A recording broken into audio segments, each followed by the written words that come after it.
Another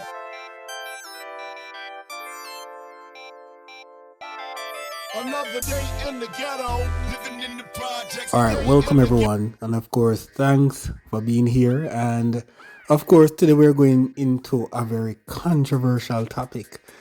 What's really up with the ghetto?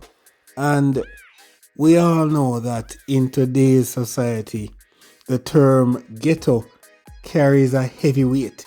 But what does it truly mean, and why do people often glamorize its hardship? So, the term ghetto actually originated in Venice, Italy during the Middle Ages, and it referred to a segregated quarter where Jewish communities were forced to live. And of course, over time, its meaning has evolved, describing impoverished and densely populated urban areas, often marked by social, economic, and racial disparities. So, living in the ghetto means constant struggles. And where I'm from, in Jamaica, we have seen many persons speak about the struggles of the ghetto, Bob Marley, you name it. So we know that it comes with its struggles, inadequate housing, limited access to quality education, economic instability, and the list goes on and on. And oftentimes, violence is a daily reality. And in some ghettos, you can't walk down the street without fearing for your safety. The harsh realities of the ghetto are often multifaceted, and it sometimes encompasses a lot of issues: crime, substance abuse, and lack of opportunity. So, I've been living for quite some while now, and there are many experts out there saying, why glamorize ghetto life? And glamorizing ghetto life often stems from a portrayal in media and popular culture. We see where musicians are singing about the resilience of being a person from the ghetto, a person from the streets, and it seems quite authentic. And some individuals find a lure in the perceived authenticity of ghetto culture, where they want to look at it as a form of rebellion against stream norms. However, ghetto life really have some very harmful stereotypes, as you're seeing here. To be in the ghetto means that oftentimes this is the stark reality. And in modern life, this is what attracts the younger generation. And of course, it's quite sad, but true. And here we're going to speak about the real issue in the ghetto. In the ghetto right now, and in ghettos across the world, you realize that all the things that I've painted earlier, the crime, the violence, the guns, the drugs, are constant features there.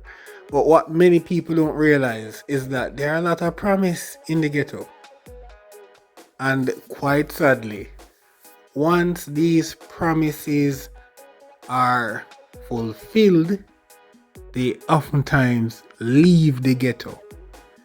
And this is where the problem lies. When persons elevate themselves, they no longer want to associate with being from the ghetto.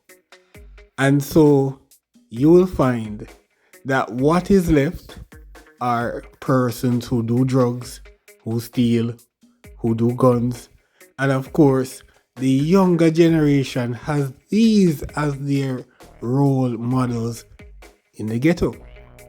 So let's look at this scenario. Paul just recently left university. He got a good job, and of course, he is now earning 6 figures. You know it, Paul is not going to stay in the ghetto. He's going to leave. And oftentimes when this scenario is being repeated over and over again, many of the children coming up have no role models, oftentimes, that can steer them away. And so, once you look in the ghetto, what is there? The positive ray of hope is gone because they no longer want to stay there. They get out. And so, the real issue with the ghetto is not the guns, the drugs, but the ray of hope that leave the area. And so this is where things get spooky. If we don't have persons who can be emulated positively, we have to look at those who fill the vacuum.